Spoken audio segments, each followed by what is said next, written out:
There we go. Good morning, everyone. Welcome to Global Grand Rounds. And we are part of Global Offsite Care, providing telemedicine and supporting telemedicine for the underserved throughout the world.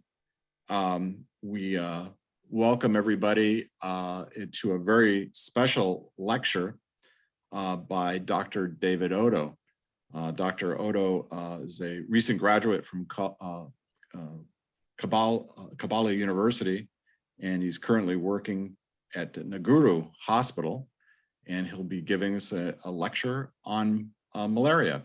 And before he starts, I just want to remind everybody to please, we have CME available for free, and please sign up for that CME and fill out the form so that you can get continuing medical educational credits for today.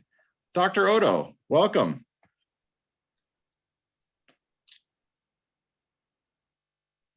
I believe you're muted. You have to take yourself off mute. Super. Yes, can you hear me now? Can hear you. Yes. Yes, good morning, America. Good evening in Uganda, and good evening most part of Africa. A good afternoon to most part of Asia. Yes, I'm Dr. Otto. I'm presenting a case of severe malaria. It's going to be a pretty short presentation, and hope you enjoy.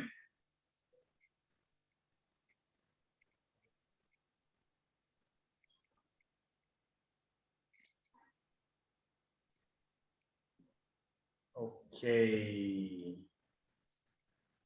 Okay. Can you see my screen? Everything fine? Yes, okay. Everything looks good. Okay, so this is, like I said, this is a case presentation of a patient whom I worked on, who presented to my department in accident and emergency late at night. So it was by the names of Molondo Brand, was a male, 27 years old, a resident of Naguru, a slum within the Kampala city, and he was a casual laborer. He presented with his mother. So the presenting complaint was fever and unconsciousness. That was according to the caretakers. So Molondo Brand was brought to accident and emergency by friends and the neighbors after the neighbors realized he had not opened his room for 2 days. Brian is always the first person to open the door in the morning by the nature of his work. However, the last 2 days prior to his presentation to the hospital, he was not seen anywhere outside, and one neighbor noticed that there was something unusual. She went and knocked on Brian's door, but there was no one to respond. Yet the door was locked from inside. She called more people, more neighbors, and the locks were broken. According to the friend, Brian was found unconscious on the floor with vomiters all over his body. However, 1 week prior to admission, according to one of the Brian's friends, reported that Brian complained of general body weakness, headache, and feeling cold. He felt feverish. He went to a nearby drug shop and bought paracetamol, commonly known as Panadol, as a brand name here. So the friend said the next day he was seen at work where they sell the second-hand clothes. So he's a casual laborer where he sells second-hand clothes with a friend. However, that day they noticed that Brian was not very lively as usual. Then he was last seen at work. That was 4 days prior to the date of admission, according to friends. So when I list the past medical history and past surgical history, according to the mother, Brian was not known to have any serious medical condition. This was the first admission and no any history of surgery before. According to the mother, Brian was HIV negative as per the mother, and there was no any drug allergies known. Family history. Brian is the second born in a family of 6 children. The firstborn was 25 years, a girl, and married. His mother separated with his father and the mother lives with all the other siblings in a two-roomed house. Brian was delivered by a self-validated and attained all his developmental milestones normally. All his grandchildren, all his grandparents are alive, now living in the village. There was no any known genetic diseases in the family, apart from his paternal grandmother is a known hypertensive, and the maternal grandmother was diagnosed with type 2 diabetes. Social and economic history. Brian currently stays alone in a single room that he rents in the same slums of Naguru. He has no wife, but has a girlfriend who visits him occasionally. He started a business of buying and selling second-hand jeans in Nakawa market, a business he has done for now about a year. According to the mother and the friend, they said Brian is known to use marijuana, although friends say he also drinks occasionally, but is not a binge drinker. He has according to the friend, he said he does not have a mosquito net in his house, because remember, most of the history was actually collateral history from friends and the relatives, because the patient at that time was unconscious. So in the review of system, there was nothing much I could get because the patient couldn't talk. So I went straight to the examination of the patient. So on my examination, the patient was stupor, only arousable by noxious stimulation with a deep and slow breathing. He had dry vomiters noted on the chart. The hair was black of normal distribution. He had severe conjunctival pallor with dry mucous membranes. The pupils were constricted but reactive to light. He was febrile on touch. The GCS was 7 out of 15. Temperature was 40.1 degrees centigrade, and the pulse rate was 87 beats per minute, and respiratory rate was 62 breaths per minute. The SpO2 was 96% as per our patient monitor. When I did a CNS examination, the patient was lying supine on bed, eyes closed, unresponsive to verbal, only eyes open to pain. There was no neck stiffness. There was absent Brudzinski sign and absent Canning sign. Pupils were equal and reactive to light and had an intact plantar reflex. Respiratory examination was a little bit tachypneic with respiratory of 62 breath, and SpO2 was 96 with the bilateral broncho-vesicular breath sounds, and there was no added sounds. The CVS, the patient was tachycardic with 87 breaths per minute, beats per minute. The apex beat was in the 5th intercostal space, mid-clavicular line. S1, S2 were hard, but they were of normal, there was no added sound. Then I did the per abdomen. The abdomen was scuffled, moving with respiration. There was no palpable organomegaly with the poor skin tagger. The bowel sounds were increased. So how did we manage Brian? Brian was admitted and a sample was taken for investigation. We did the RBS and it was 4 millimoles per deciliter. We did a rapid malaria test because of the fever, and it was the RDT was reactive. Then we did a thin film, that's a blood slide, and had the +3 malaria parasite seen per hyperfield. And then we did a CBC. Most of the parameters were okay, apart from the HB was 7 milligrams per deciliter. In fact, my patient was severely anemic. Then the total blood white blood cell was 13.5 times 10 to power 3, and then the platelets were within the normal ranges. We did a urinalysis because we catheterized our patient and we took a urine sample. He had the protein +2, blood +2, and the pH was 7.0. LFTs and RFTs were done. The creatinine was 2.6, and urea was 6.7 milligrams per deciliter. And then the direct bilirubin was 4.9, whereas the total bilirubin was 12 milligrams per deciliter. So at that time, we made a diagnosis of cerebral malaria. Actually, it was a complicated malaria because my patient had complications of malaria. One of them was hypoglycemia. He had the anemia, and then he also had CNS presentations of malaria. So that alone qualified my patient to be categorized as cerebral complicated malaria with anemia and hypoglycemia and CNS symptoms. So how did we manage the patient? We ensured that ABCD was observed. We connected oxygen and we put him at 5 liters of oxygen by nasal prongs. He was catheterized to monitor urine output. We gave dextrose 50%, 100 mils start, and then we also gave normal saline. We ran, because we was actually very dehydrated, and that could have explained the tachycardia plus the fever. So we gave normal saline 1.5 liters alternating with the D5 in about 30 minutes. Then we also gave IV artesunate, because as we shall learn later that artesunate is the drug of choice for severe malaria as per our clinical guideline in our country.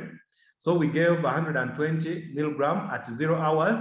So we gave it for 24 hours and we gave 3 doses. Then we transfused 1 unit because we realized in order for us to have our oxygen and everything to be delivered with that anemia of 7, we had to give him whole blood at 1 unit just to, to be sure that we are safe. So the patient was monitored, and after about a week, he improved. We used to do daily blood smear and to monitor the response of our antimalarials to treatment. And in fact, the good news was our patient went on improving gradually, and by the next day he gained the consciousness, but although he was still remaining confused for about 4 days. And by the end of the week, he was able to gain back all his full senses. And then we discharged him on the 7th day. Actually, we admitted him for 7 good days in the hospital as we were managing all other complications. So that's the summary for that. So let's get into the education, the academic part of it now. So, like I said, our patient was diagnosed with cerebral malaria. You will understand that malaria is one condition that is very, very, very difficult to diagnose, but again, it responds very well to treatment. So, according to the definition of cerebral malaria, is any anaerosible comatose patient with confirmed falciparum and Plasmodium falciparum, and in the absence of other causes of coma. So this patient was a bit mixed because one, the hypoglycemia alone can cause the CNS symptoms, and the dehydration can also cause the CNS symptoms. So that alone, so we categorized it because already it was confirmed positive for malaria. So that automatically qualified him to be a cerebral malaria patient. So how does cerebral malaria develop? You will understand that most patients, it all starts with simple malaria, where they will just have general symptoms. The symptoms are non-specific, but when you fail to diagnose it, this patient will progress into what we call complicated malaria. So here we categorize malaria into 2. It can either be simple malaria or complicated malaria.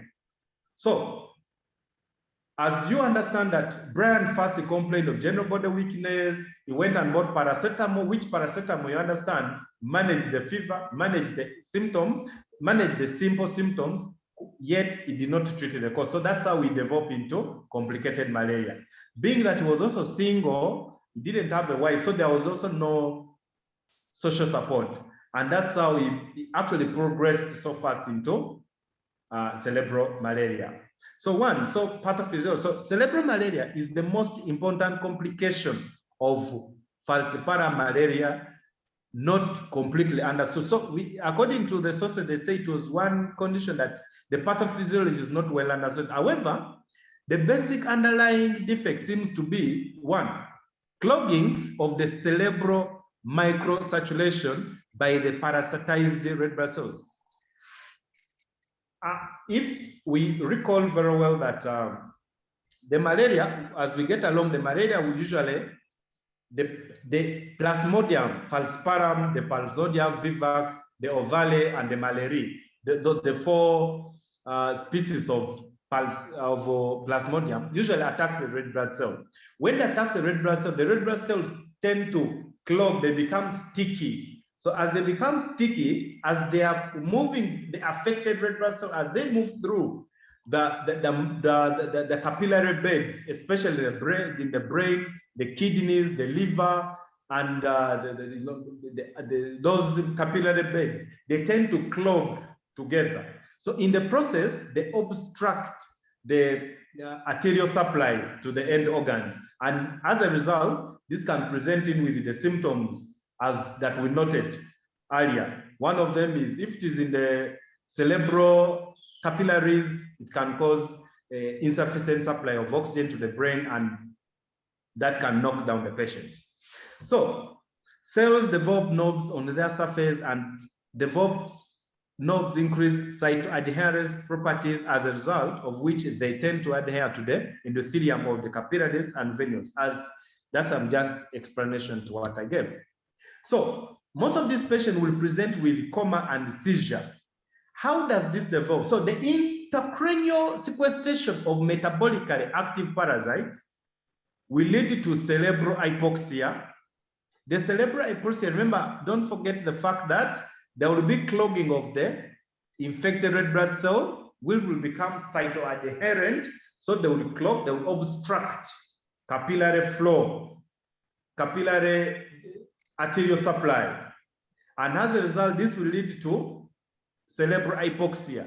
The cerebral hypoxia will lead into anabolic metabolism, and that will lead into hypoglycemia, hyponatremia, cerebral edema, and all other CNS symptoms. As you can see, there will be increased intracranial pressure, cerebral edema, hypoglycemia as a result. So obstruction to the cerebral microcirculation resulting in hypoxia and increased lactate production due to anaerobic glycolysis. The mechanism of coma is not clearly understood, as I told you, but that alone can explain that.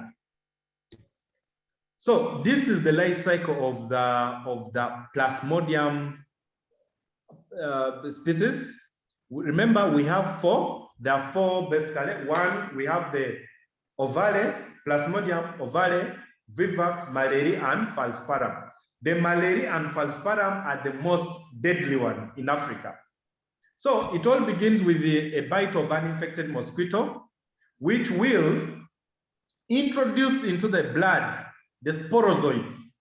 These sporozoites will go straight away into the liver, so they will affect the hepatocytes, and they will multiply in the hepatic cells. In the process of their multiplication, they will rupture the hepatic cells. So one, we're already seeing there will be hepatic damage. Two, this will develop into merozoites. The merozoites are the ones which are again released back into the circulation. This will now, this is the merozoite that now will attack the red blood cell. So when they attack the red blood cell, it will now affect the oxygen carrying capacity of the red blood cell. And this, so they want to call what we call the red blood cell saturation. There will also be another saturation where more will develop, and then they will grow. Then they grow into schizones, into trophozoite, and then the rupture, it affects more and more and more cells. Whereas others will be taken up by another bite of a mosquito. So that's how the cycle will continue and continue and continue. So I think the key point here is one, there will be damage to the hepatocyte. Two, there will be rupturing of the red blood cell that has been affected by the merozoites. So this alone can explain the anemia we saw in Brian. Okay. Yes, and then so the fever, that one we understand the cytokine pathway. leading the cytokine. That's how the fever develops. So this is just a breakdown, but more or less the same with this. Okay, so let us look at the signs and symptoms. Like we said, most of the patients who come with cerebral malaria will have what we call the CNS signs and symptoms. For example, the patient will be unarousable and actually can progress into coma. May or may not be responsive to nausea substance, depending, because it all begins with simple malaria, it gets into complicated malaria, and then we have the cerebral malaria, which is usually the worst, and that is usually leads to patient's death. So the Glasgow Coma scale will usually be below 7 out of 15. If you're lucky, some patients will present with the neck stiffness, but we are lucky enough, and neck stiffness and the photophobia and the signs. These are usually signs of meningeal irritation. For example, meningitis. You know, it can go as far as developing meningeal irritation, meningitis. That is all that, inflammation of the brain meninges. Then we can also have retinal hemorrhages. This can occur in about 15% of cases, and the basically exit with the pupils can be normal. Like in this case, Brand's pupils were very normal. Then you can have papilloedema, is rare and should suggest other possibilities. A variety of transient abnormalities of the eye movement, especially disconjugate gaze. So that can also affect the gaze will be affected and all those sorts of things. So the patient can also have cerebellar dysfunction, malarial psychosis, and if we recall very well, the cerebellar is one that is responsible for the coordination of movement. So patient can come with cerebral malaria, but they have not yet progressed into the comatose state, but they can have the cerebellar function. They walk with the difficulty because all that CNS symptoms. So others can go as far as developing CN, that is psychosis, malarial psychosis. Brand, as you remember very well, at one point, Brand, as he was recovering, there was one point where he was alert but very confused. He would speak things that were not so much coordinated, but for us, we knew that was stages of recovery. There is, at one time, I remember I was working in a pediatric department, then we received the patient, was 8-year-old girl who got a stroke, who got psychosis, but that was as a result of cerebral malaria. And I remember, yeah, he actually got stroke. I remember very well. Yeah, he got stroke, and that was second with malaria. It was about. It was in medical school first year. I'll never forget that patient. Then in a study of about 118 cases of malaria in Mangalore, Nagesh, and Rio, that they found that most of the patients actually also developed psychiatric manifestation. And it actually, this psychiatric manifestation, others remained with them for the rest of their life.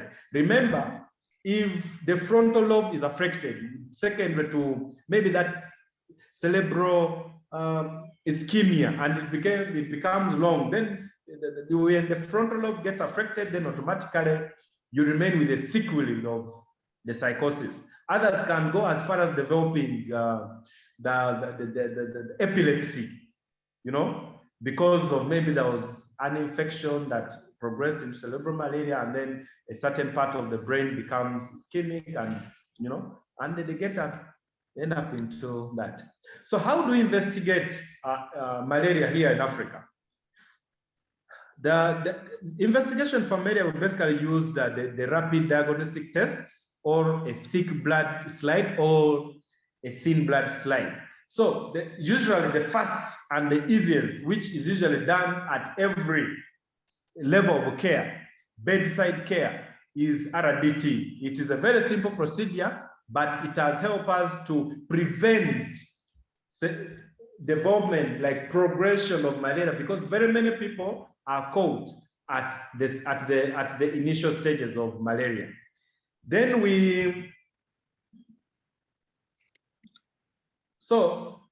Then we others we can do random blood sugar, because remember, low RBS, low levels of glucose in blood, hypoglycemia, can be a differential, and that one can actually complicate the development of malaria. As we shall understand that patients with severe malaria will always present with hypoglycemia. Remember, even the malaria parasite, the plasmodium, also depends on the blood glucose as a source of energy. So there will be competition between the host for the blood glucose and the malaria parasite for the blood glucose. So patients are most likely to develop hypoglycemia. That's why most of them, when we do RBS positive, and we have quantified it with a thick blood slide, then we go ahead to do RBS. If patient present with the CNS symptom, we can go as far as doing a lumbar puncture.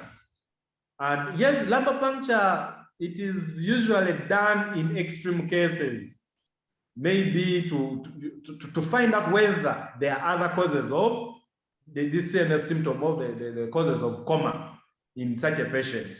So we go ahead to do lumbar puncture to rule out other causes like meningitis, like the CNS tumor, like the rest.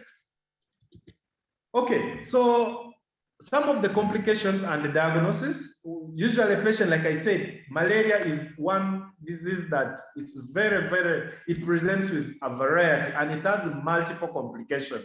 It can cause kidney failure, it can cause the CNS problem, it can cause the liver problem, it can affect all vital organs in the body.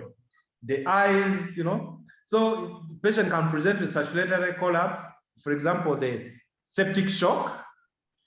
Someone can present hypovolemic shock, secondary to parasitemia, anemia, all those sorts of things.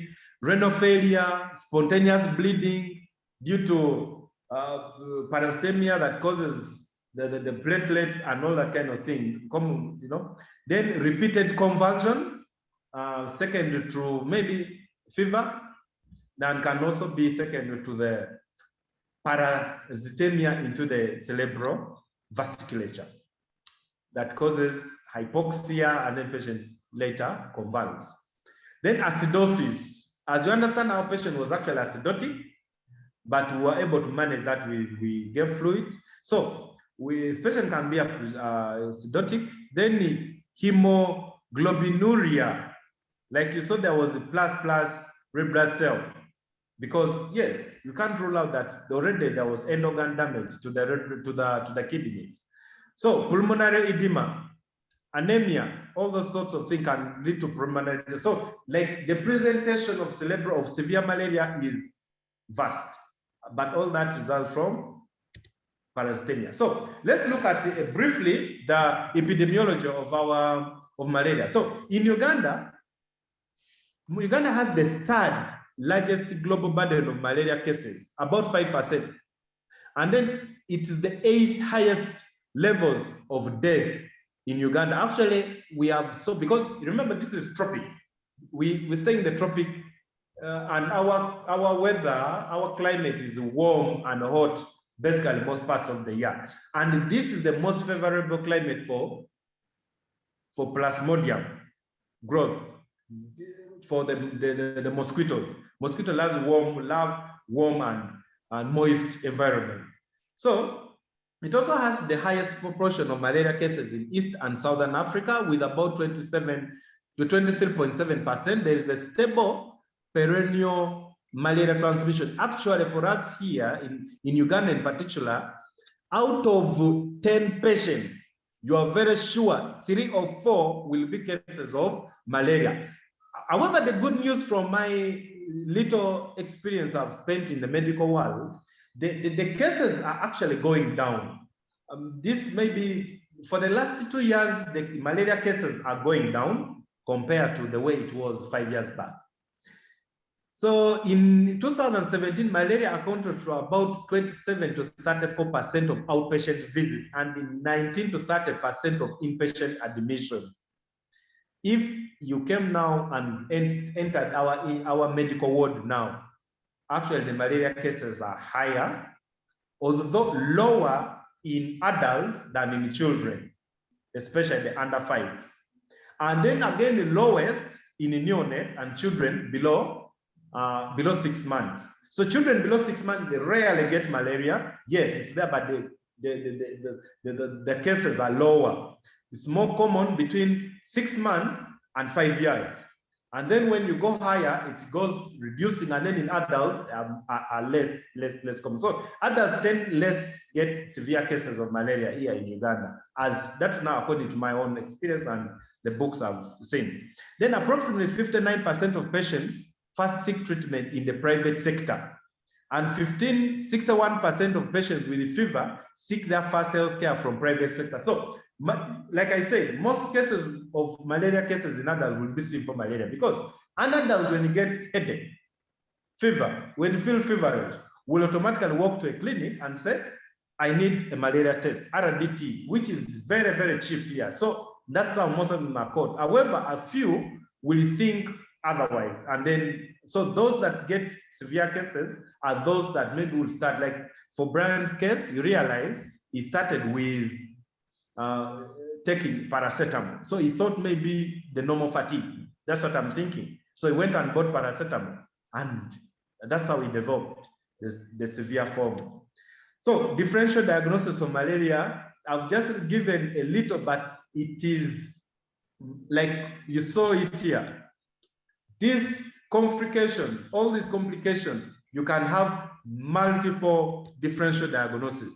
That's why for us, when you get a patient with fever, as a rule of thumb, you must start with RDT, malaria test, which is a bedside test. You don't have to take a patient, you don't have to take a patient to the lab to do that. You can do it bedside. You can do it on the table. And that's how we have managed to reduce the cases and also early diagnosis of complicated malaria. Patient can have respiratory symptoms like a pneumonia. You might think it's the pneumonia. Urinary tract infection can all present with signs and symptoms of malaria. Meningitis, abscesses, for example, brain abscesses, skin abscesses can all present with fever. So I've just listed a few, but there are millions of them. So management. Malaria, according to our Uganda clinical guideline, which was developed by our Ministry of Health, all patients, including children below 4 months of age and pregnant women in the second and the third trimesters, our first line is artemether and lumefantrine. This comes with a variety of brand names. For example, we have Coartem. I know very many people watching from Uganda here. When I say artemether and lumefantrine, some may not know, but actually that's the generic name for Coartem, and the others call it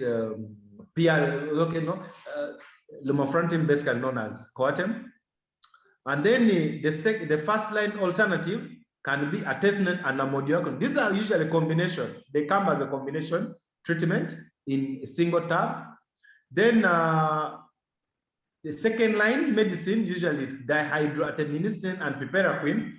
Commonly, in the common brand names are usually Pialaxin. I'm sure very many people here know that brand name. It is one of the most common ones, but that's the one that we usually give as a second line medication for uncomplicated malaria. Then for pregnant women, in the first trimester, we give quinine tablets. And then, yes, these days, previously, ACT, that's artemisinin combined therapy, where you have the artemether and lumefantrine as an ACT, that is artemisinin combined therapy. This can be used now in all pregnancies, like all trimesters. So that's how good it is. Previously, it was only restricted to women in the first trimester, but now the new guideline says you can give it in all trimesters. Then severe malaria, all age groups or patient categories First line is artesunate. Second line is IV quinine or artemether injection. Then preferred can also be rectal artesunate. For example, in children, we have that preparation. It's now available in all public hospitals. Then we also have intermittent prevention of treatment in pregnant mothers. Every pregnant mother during antenatal, every month they're given sulfadoxine, pyrimethamine, common known as Fancida. The brand name is Fancida. That one is given to start at 13 weeks and is given monthly until delivery. A study was done that women who are given that, they prevent the complicated cases of malaria. Malaria in Uganda during my rotation in Ghana and OBS, especially in the central region, it is one of the most deadly conditions in pregnancies that close to 70% of women, if not well managed, will lose their pregnancies, no matter the trimester. That's how dangerous malaria is in pregnancy. Ladies and gentlemen, this is my presentation. I am sure I have used the time as allocated to me. So yes, I'm leaving the time to do a discussion, addition, subtraction. Questions are welcome. Thank you, ladies and gentlemen. Thank you so much. That was a wonderful lecture and so very informative and interesting. I'll open up for questions. Does anybody have any questions for Dr. Otto? Dr. Patel? Yes, Dr. Otto, very wonderful presentation on a severe malaria. I just have just few questions. One is Falciparum novelae, Plasmodium novelaceae. How commonly you see that infection in Uganda region? Because Falciparum and novelaceae could present very similarly. So I just wanted to know comparatively how common novelaceae is in Uganda. Well, that's a very beautiful question. Actually, to tell you the truth, personally, according to the school of thoughts and the literature I have read, and my personal experience in practice, we have never diagnosed the different species of malaria. But literature, the literature I've been reading says, Uganda in particular, the most common one is Plasmodium falciparum. That is the most common species, and it is the most one that presents with the severe one that has very many complications. Then the other ones, like the vivax, the ovale, the malaria, okay? Yes, they say they are not very common. Yeah, that's now according to the literature, the daily updates we get in Uganda here, because remember we use the researchers to give us updates. But like our Minister of Health says, anyone who has malaria should be considered Plasmodium falciparum, unless otherwise, and should be treated the same way, like the way you treat ovale, the way you treat malaria, the way you treat vivax. So that's also in clinical practice. Now, in practice, we usually don't differentiate them so much because, nevertheless, treatment remains the same. I have another question, okay? Dr. Yes. One more question is regarding the prophylaxis. So if somebody travel or come to Uganda, we usually give them the prophylaxis medication. The preferred treatment is atovaquone proguanil over here when they travel. But you did not mention that in your uncomplicated malaria or even in a prevention. So is it readily available, or do you even recommend that will work against the falciparum? Yeah, thank you so much, Patel. It is true. I think I didn't really much consider, but it was very relevant. I think I just forgot to add it there. But yes, it is. You are very right. 100% right. We usually say people who are traveling into Africa and in Uganda in particular, where malaria has become part of us, we live with it, we feed with it, we move with it. Okay? So we say all people who are moving into Uganda must get malaria prophylaxis. Now, let me tell you something interesting here. There is, I think I read of a research that was done, I think it is now documented, well documented, that people in Africa, they tend to get, yes, the severe forms of malaria, +3 malaria, but can still walk to the hospital. But my brothers in America, in Europe, when they come to Uganda, just +1 malaria is enough to put him down, and that alone is enough to kill him, because they do not have immunity, the antibodies, to fight back. I get in the point. So that's why when you people are coming into Africa, you need to get the prophylaxis. And usually they advise you start the prophylaxis before you travel. Even when you're here, you should depend on it until you travel back. Because when you get malaria, one time, I think, if I remember very well, I was in second year. So during these clinical attachments in different hospitals, I received an Indian, actually, who died of malaria. And you know something so interesting? Everyone will develop with a fever, right? Here, we know everyone will come with a fever, but this patient instead had hypothermia. The patient was cold, so no one thought this patient had malaria until this patient was admitted in ICU. And then the anesthesiologist was like, but have you guys tried? Because they did all investigations, they were negative. Then everyone was like, what is causing this problem? And they did RDT, guess what? It was +3 malaria. That's how severe. And this patient unfortunately died, but was an Indian. I remember that case. You know, these are some of the unique cases that we get. So prophylaxis is very, very, very important. You're right, and thank you, Patel, for mentioning that. Thank you, Dr. You have a question? Fascinating. Yes, Dr. Pecchia. Yeah, on the topic, again, thank you so much, Dr. Otto, for this informative presentation update. This is a public health and telemedicine question. So if the residents of this particular neighborhood are at risk as well for mosquito bite acquiring malaria,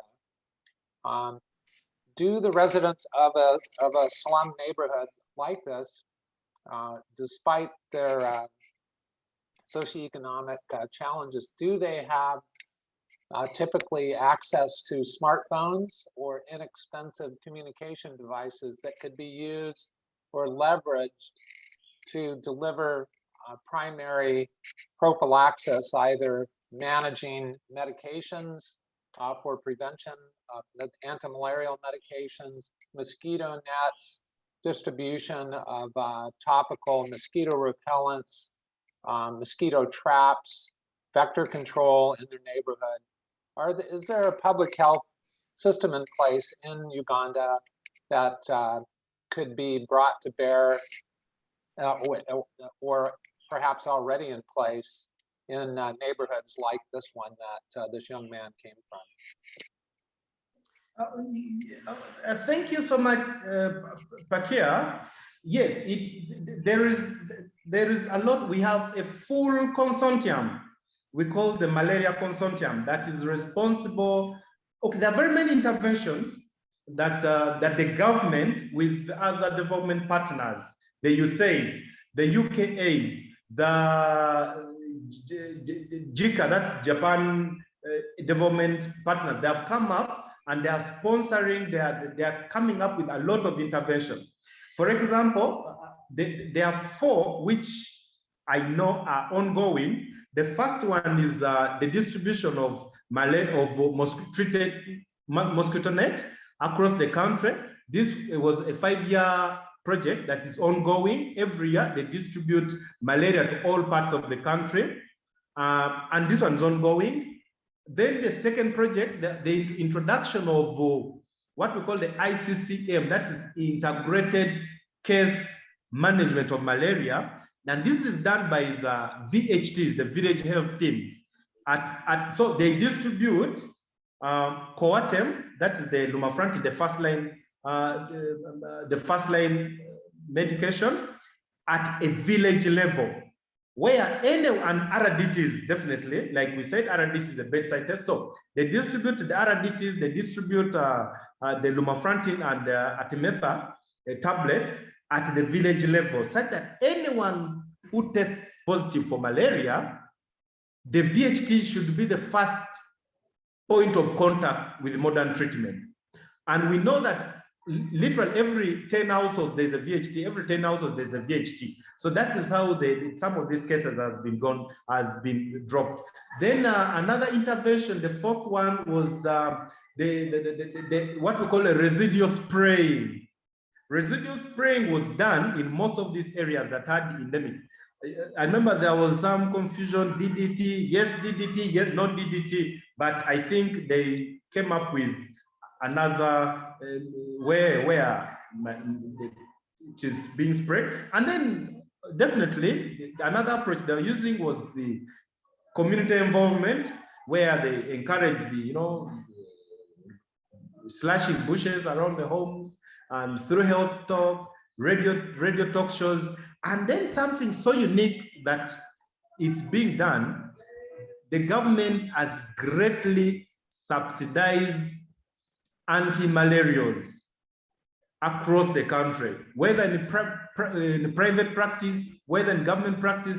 They have even, through USAID funding, I remember there's a document I read one time online. They said USAID has funded the manufacturers of anti-malarials to greatly supply it at the lowest cost, so that it is accessible everywhere. So that's one of the approaches, the public health approaches. For the for the technological aspect, well, I think that one has not been well graced. That one I have not really seen it much. But at least for information has really tried to go around. But like we said, people know everything is done, but these are conditions that has been with us, and they are very hard to eradicate because of the nature of our climate. The rate at which the mosquitoes are multiplying is so much. So that is what I can answer about that. Thank you. Interesting. Did Dr. Otto, I think you said that, was it up to 1/3 of those in Uganda have the infection or have malaria? Is that what I heard you say? Perhaps I misheard. No. I said close to 90% of the general population at one time they got infected with malaria. Oh, I see. Now, and they got what we call the some little bit of immunity. I get it. So are there a number of, yes, are there a number of people that are maybe asymptomatic or subclinical in their, and they have it, and therefore that's they're more likely to, I think let me see, Patel, are you on? Patel, you're on. Yes. Yes, I'm going to answer this question, but there's something which I also wanted to get. There's a document I read. They said, yes, there is some species of malaria. I think it's vivax. If I recall if my memory serves me well, vivax has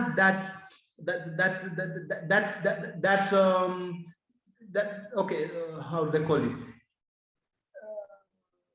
It has that situation where it remains dormant in the hepatocytes. So that the antimalarials will clear it all from the blood. You'll do a blood film, it will be negative, but after stopping medication, within 2 weeks, even if this patient is not bitten by malaria, by the mosquitoes, this patient will again test and will actually get malaria back. So a study was done through biopsies of the liver, and they actually found some malaria hiding in the hepatocytes. So yes, that one, it is true, carceros, that yes, some will, but the falciparum usually, according to what I've read, no, for it, you can, when it's cleared, it's cleared. But that Vivax one, which is the stubborn one.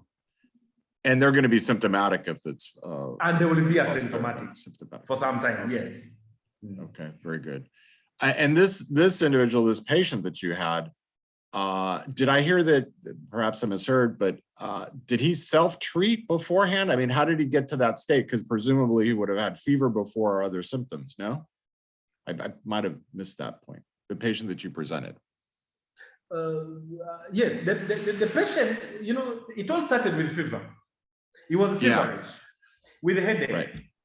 So, like, you know, fever, headache, sometimes those myalgia, you know, you feel joint pains, you feel general body weakness. These are non-specific symptoms. They can also be.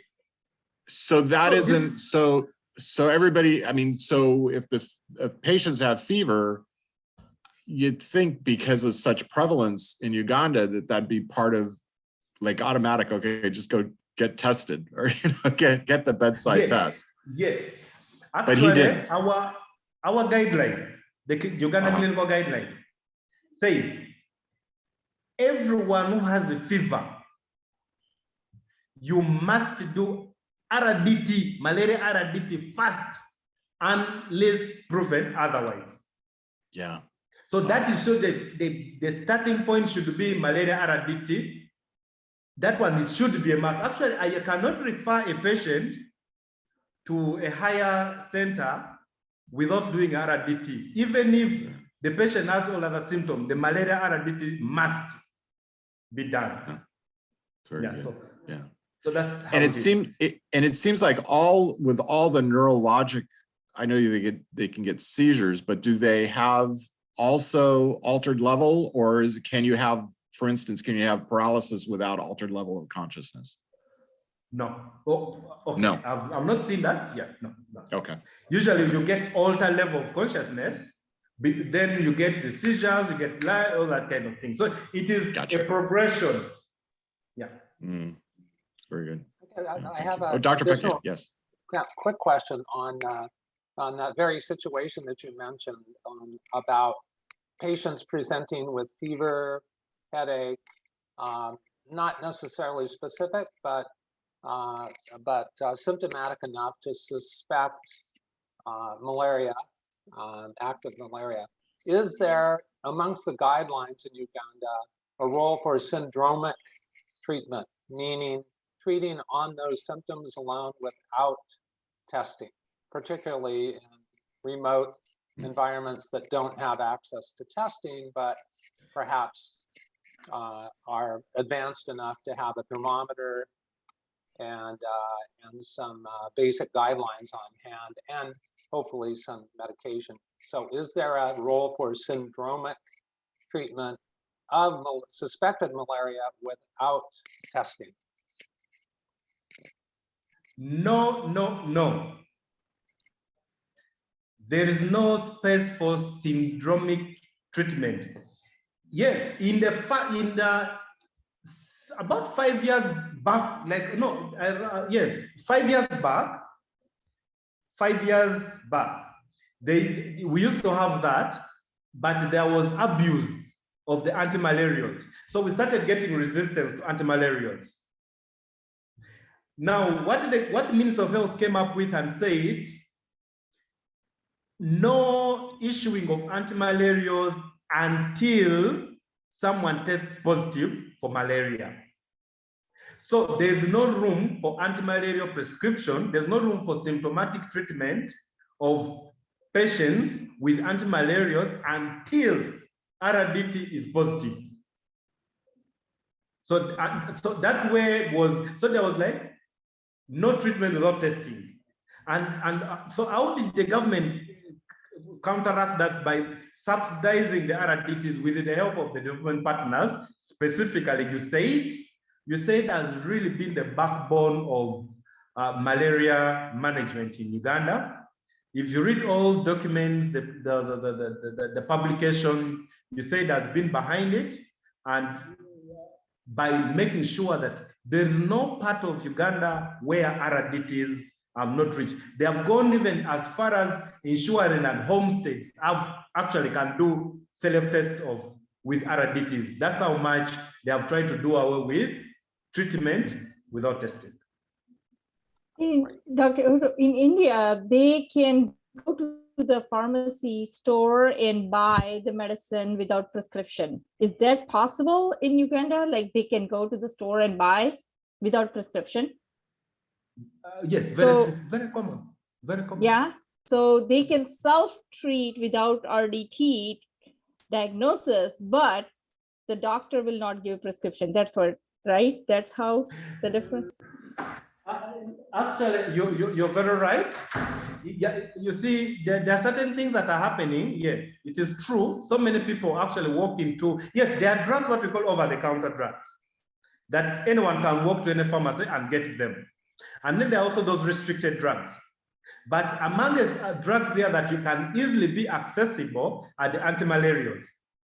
So, well, there was a campaign, I remember about a year ago on radio, that everyone must go, and if you have any fever, any signs of malaria, please go and they test you, so that you avoid, taking medication when you don't have malaria and all this kind of thing. So such campaigns were ongoing on the television, on the radios, but like I say, the rules are there, the guidelines are there, but not everyone will follow them. So. Yeah. So there's a likelihood of resistance developing now. Yeah, yes, the resistance is quite high in Uganda today. Did you know that at one time quinine was the best medication for malaria, all forms of malaria? But now the resistance coming in. At testnets now, we are also reporting some bit of resistance. Okay, at one time too, we had chloroquine. Who knew chloroquine? Chloroquine, I treated myself when they gave me chloroquine when I was 8 years, and with all the itching and everything. But today, chloroquine is out of market because of abuse and resistance. One last quick question. Yes.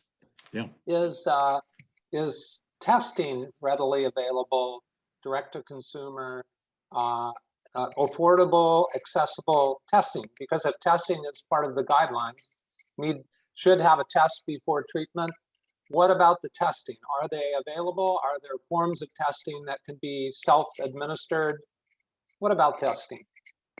Yes, with I had the chance to literally move this country, like most parts of the country, because when you look at Kampala, it's deep down, and then I come from deep far in the north, and then Kampala is in the center of Uganda. You get it?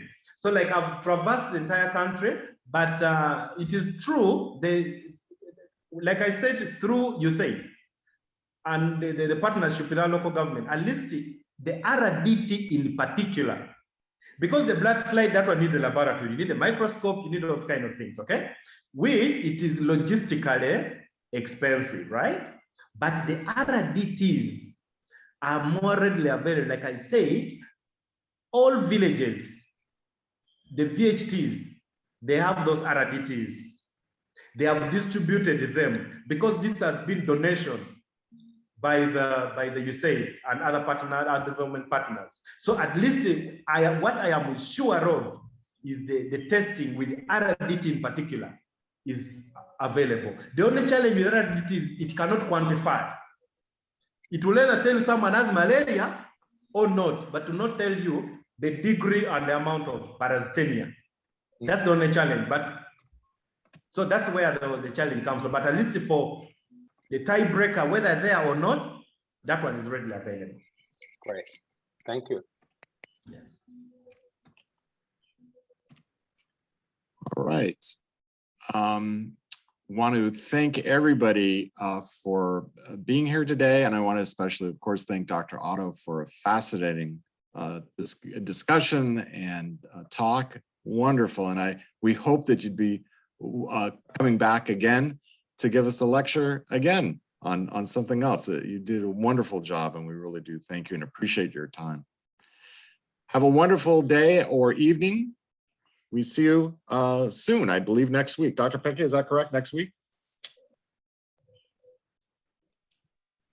I believe we have a lecture next week, but we'll be in touch. And, yes, we will be in touch.